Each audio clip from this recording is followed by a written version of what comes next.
Peggy 18.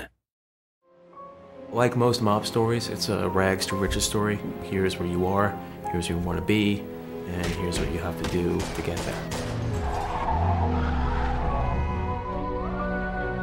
When the player first picks up the controller, they're fully immersed, and that's really something we've spent a lot of time doing. Our technology is a big sort of driver of this, you know, allowing players to feel like they're sort of taking part in a movie experience.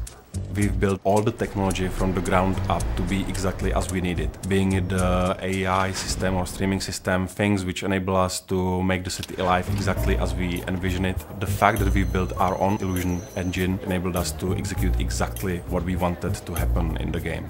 Všechno musí fungovat dohromady, to znamená... Using the illusion engine, we were able to create a real living city. This is not a sci-fi game, so players know how everyday objects should react.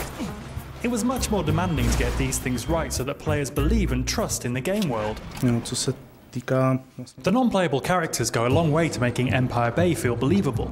We have a very elaborate system that allows them to behave normally in the city. For example, waiting at traffic signals before crossing the road. It shows that our game is not only good fun, but also that there is attention to detail. Every bullet you shoot, it has some impact. It can destroy a piece of the environment, it can injure the characters. The physics engine has a big part to play in this. Whenever a player destroys an object, it can cause a chain reaction of destruction.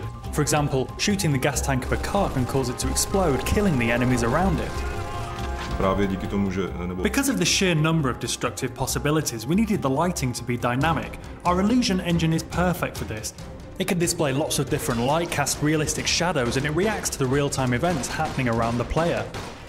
Podstatná část Mafie jsou... In order to link this world with the gameplay and the great story, we needed to create cutscenes that were like short films. It's a very important thing for Mafia, the fact that the game looks like a movie.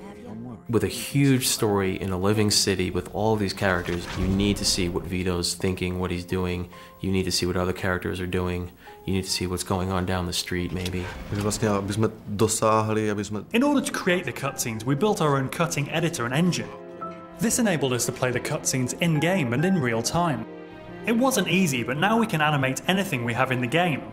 This allows us to forget about the technology and concentrate on making movies. Don't worry about the kid. Small price to pay. Small price? That's my f***ing friend you're talking about.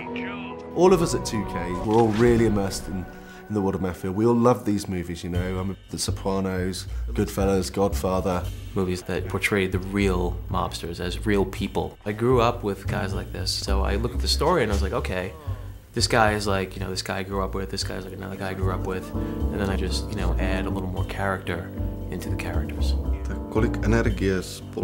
We spent a big part of our lives on this game, but I very much believe it made a difference, and people will feel the love that we put in. While there was a big focus on story and the cutscenes and the dialogue and the characters, we never forgot that this, first and foremost, is a game gamers want to play.